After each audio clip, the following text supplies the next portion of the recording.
आज के इस नए सेशन में आप लोगों को हमने फर्स्ट एक वीडियो दे दिया है अनुच्छेद का। जिन्होंने नहीं देखा है वो जाके डिस्क्रिप्शन में उसका लिंक है, वहाँ से आप जाके एक बार फर्स्ट वीडियो को देख लीजिए। 120 अनुच्छेद के पहले जितने भी अनुच्छेद आते हैं उनके सभी के बारे में हमने उसमें बात किए हुए हैं। आज के 120 के बाद से जितने भी अनुच्छेद आएंगे उनके बारे में हम संबंधित हम बात करेंगे। जिसमें अनुच्छेद 120 जो आता है हम वो कह रहा है हम संसद में प्रयोग किए जाने वाली भाषाएं, संसद में जो प्रयोग किए जाते हैं उनकी भाषाओं का जो चर्चा हुआ है अनुच्छेद 120 में है।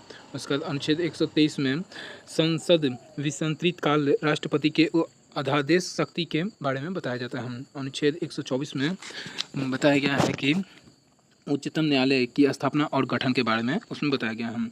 अनुच्छेद 125 में बताया गया है कि न्यायाधीशों का वेतन के संबंधित इसमें अनुच्छेद 125 में आप लोगों को बताया जाएगा। उसके बाद अनुच्छेद 126 में कार्य और मुख्य न्यायमूर्ति के नियुक्ति के बारे में बताया जाता है। उसके बाद अनुच्छेद 127 में बताया गया है तदर्थ न्यायमूर्तियों की नियुक्ति के बारे में बताया गया है। उसके बाद अनुच्छेद 128 में बताया गया है सेवानिवृत्त न्यायाधीशों की उपस्थिति के बारे में बात की जाती है। उसके बाद अनुच्छेद 129 में बताया गया है उच्चतम न्यायालय और अभिलेख न्यायालय होना, इसके संबंधित उसमें अनुच्छेद 129 में बात की जाती है। उसके बाद अनुच्छेद 130 आते हैं।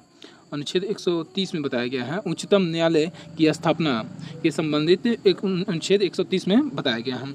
उसके बाद अनुच्छेद 131 में उच्चतम न्यायालय की आरंभिक अधिकृत क्या है उसके संबंधित बात की गई है अनुच्छेद 131 में। उसके बाद अनुच्छेद 137 में बताया गया है कि निर्णय एवं आदेशों का पुनः निर्विलोकन के बारे में संबंधित उसमें बातें की जाती हैं। उसके बाद अनुच्छेद 143 में बताया गया है उच्चतम न्यायालय से परामर्श करने के राष्ट्रपति की शक्ति के बारे में उसमें बताया गया। अनुच्छेद 143 में अनुच्छेद 144 में बताया जाता है सिविलिय और न्यायिका पद अधिकारी द्वारा उच्चतम न्यायालय की सहायता से संबंधित उसमें बातें की जाती हैं। अनुच्छेद 148 में बताया गया है भारत का नियंत्रक महालेख परीक्षक के संबंधित उसमें बातें की जाती हैं अनुच्छेद 148 में। उसके बाद अनुच्छेद 149 में बताया गया है कि नियंत्रक महालेख परीक्षक के कर्तव्य शक्तियों के संबंधित बातें की जाती हैं। अनुच्छेद 149 में बताया गया है नियंत्रक महालेख परीक्षक के कर्तव्य के शक्तियों के बारे में बात की जाती है अनुच्छेद 149 में। उसके बाद अनुच्छेद 150 में बताया जाता है संघ के राज्य के लेखन का प्रारूप के संबंधित बातें की जाती है अनुच्छेद 150 में। उसके बाद अनुच्छेद 153 में बताया गया है राज्यों के राज्यपाल के संबंधित बातें की जाती हैं। अनुच्छेद 154 में बताया गया है राज्य की कार्यपालिका की शक्ति, राज्य में जो कार्यपालिका है उनकी शक्ति के संबंधित अनुच्छेद 154 में बताया गया है। उसके बाद अनुच्छेद 155 में बताया गया है राज्यपाल की नियुक्ति के संबंधित इसमें बातें की जाई गई हैं। राज्यपाल की नियुक्ति जो होती है उनके संबंधित अनुच्छेद 155 में बताई गई है। उसके बाद अनुच्छेद 156 में बताया गया राज्यपाल की पद विधि जो होते हैं राज्यपाल के उनसे संबंधित 156 में चर्चा की गई है। उसके बाद देखिए अनुच्छेद 157 में राज्यपाल की नियुक्ति होने का अर्थ के बारे में बताया गया है। अनुच्छेद 158 में राज्यपाल के पद के लिए शर्त जो होते हैं उनसे संबंधित बातें की गई हैं। अनुच्छेद 159 में बताया गया है राज्यपाल द्वारा शपथ या प्रतिज्ञान के बारे में बातें की गई हैं। उसका अनुच्छेद 163 में बताया गया है राज्यपाल को सलाह देने के लिए मंत्रिपरिषद जो नियुक्त किए जाते हैं उनसे संबंधित बात की गई है। अनुच्छेद 164 में बताया गया है मंत्री के बारे में अन्य उपबंध के संबंधित बातें की गई हैं। उसके बाद अनुच्छेद 165 में बताया गया है कि राज्य के महाधिवक्ता जो होते हैं उनसे संबंधित बातें की गई है अनुच्छेद 165 में। उसके बाद अनुच्छेद 166 में बताया गया है कि राज्य सरकार का संचालन से संबंधित बातें की गई है अनुच्छेद 166 में। अनुच्छेद 167 में बात की गई है राज्यपाल को जानकारी देने के संबंध में मुख्यमंत्री का कर्तव्य क्या होते हैं उनसे संबंधित बातें की गई है 167 में। उसके बाद अनुच्छेद 168 में बताया गया है राज्य के विधानमंडल का गठन जो होता है वो अनुच्छेद 168 के अंतर्गत बताया गया है। उसके बाद अनुच्छेद 170 में बताया गया है विधानसभाओं की संरचना के संबंधित बातें की गई हैं अनुच्छेद 170 में। उसके बाद अनुच्छेद 171 में बताया गया है विधान परिषद की संरचना के संबंधित बातें की गई हैं। अनुच्छेद 172 में बताया गया है कि राज्य और विधानमंडल की अवधि के बारे में बताया गया है। उसके बाद अनुच्छेद 176 में बताया गया है कि राज्यपाल के विशेष भाषण के संबंधित बातें की गई है। अनुच्छेद 177 में बताया गया है कि सदनों के बारे में मंत्रियों और अधिवक्ता के अधिकार के संबंधित बातें की गई हैं उसमें। उसका अनुच्छेद 178 में बताया गया है कि विधानसभा का अध्यक्ष और उपाध्यक्ष के संबंधित बातें की गई हैं। अनुच्छेद 179 में बताया गया है कि अध्यक्ष और उपाध्यक्ष का पद रिक्त होना या पद से हटाए जाने के संबंधित बातें की गई है 179 में। अनुच्छेद 180 में बातें की गई हैं अध्यक्ष के पदों का कर्तव्य एवं शक्ति के संबंधित उसमें बातें की गई हैं। उसके बाद अनुच्छेद 181 में बताया गया है कि अध्यक्ष उपाध्यक्ष को पद से हटाने का कोई संकल्प प्रेरित होना पर उसका पीठसीन न होना, इससे संबंधित बातें की गई हैं। अनुच्छेद 182 में बताया गया है विधान परिषद का सभापति और उपसभापति के संबंधित बातें की जाती हैं अनुच्छेद 182 में। उसका अनुच्छेद 183 में बताया गया है सभापति और उपसभापति के पद रिक्त होना, पद त्याग या पद से हटाए जाने से संबंधित बातें की गई हैं। उसके बाद अनुच्छेद 184 में बताया गया है, अनुच्छेद 184 में कहा जाता है सभापति के पद के कर्तव्य का पालन एवं शक्ति के संबंधित बातें की गई है। अनुच्छेद 185 में बताया गया है सभापति उपसभापति को पद से हटाए जाने और विचाराधीन होने पर उसका पीठासीन न होना। उसके बाद अनुच्छेद 186 में बताया गया है, अनुच्छेद 186 में अध्यक्ष और उपाध्यक्ष सभापति के उपसभापति के वेतन के भेंट में बताया गया बातें, यानी कि अध्यक्ष उपाध्यक्ष और सभापति के वेतन के संबंधित बातें की 186 में। उसके बाद अनुच्छेद 187 में राज्य के विधानमंडल के सभी विचालय के बारे में बात की गई है। उसके बाद अनुच्छेद 188 में सदस्य द्वारा शपथ या प्रतिज्ञान के बारे में बताया गया है। अनुच्छेद 179 में सदनों में मतदान रिक्त होते हुए भी संसाधनों के कार्य करने की शक्ति और पूर्ति के संबंधित बातें की गई हैं। उसके बाद अनुच्छेद 199 में बात की गई है धन विदेश की परिभाषा के बारे में। उसके बाद अनुच्छेद 200 में बताया गया है कि विधायक पर अनुमति के विषयों के बारे में बताया गया अनुच्छेद 200 में।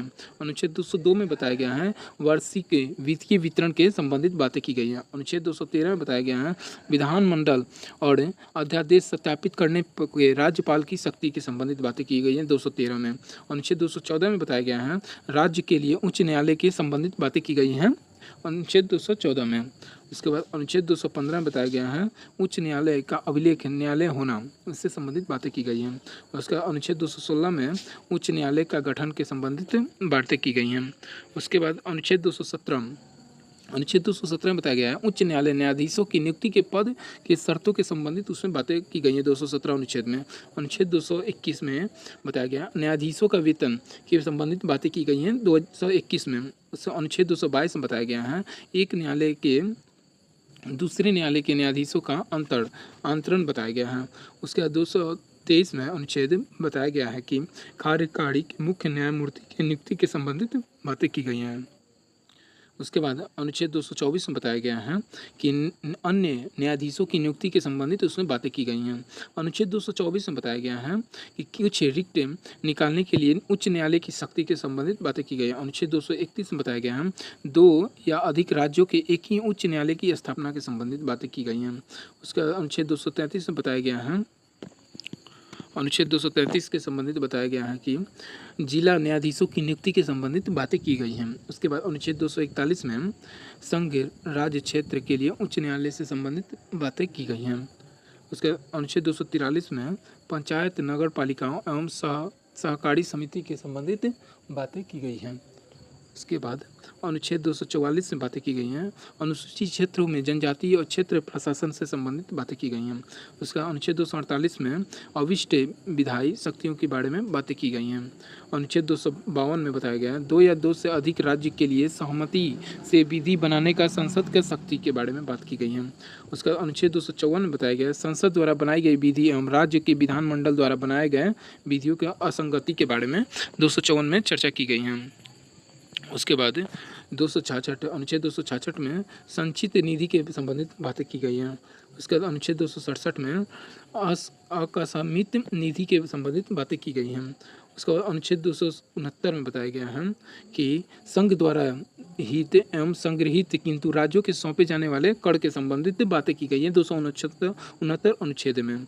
उसके 270 अनुच्छेद जो है उसमें संघ द्वारा इकट्ठे किए गए संघ और राज्य के बीच वितरित किए जाने वाले कर के संबंधित बातें की गई हैं। उसका अनुच्छेद 280 में वित्त आयोग के संबंधित बातें की गई हैं। उसका अनुच्छेद 281 में अनुच्छेद 281 में वित्त आयोग की सिफारिश की बात की गई है। उसके बाद अनुच्छेद 292 में भारत सरकार द्वारा उधार लेने की प्रक्रिया के संबंधित बातें की गई है। अनुच्छेद 293 में राज्य द्वारा उधार लेने की बातें की गई है। अनुच्छेद 300 क में बताया गया है संपत्ति का अधिकार के संबंधित है। अनुच्छेद 301 में बताया गया है व्यापार, वाणिज्य और संगम की स्वतंत्रता के बारे में। अनुच्छेद 209 में बताया गया है कि राज्य की सेवा करने के लिए व्यक्ति की भर्ती और सेवा की शर्तें बताई गई है। अनुच्छेद 313 में बताया गया है संक्रमणकालीन उपबंध के संबंधित। उसके बाद अनुच्छेद 315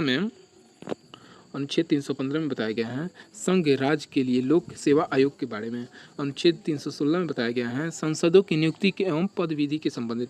अनुच्छेद 317 में बताया गया है लोक सेवा आयोग किसी सदस्य को हटाए जाने के निलंबित किए जाना। उसके बाद अनुच्छेद 320 में बताया गया है लोक सेवा आयोग की कृत्य।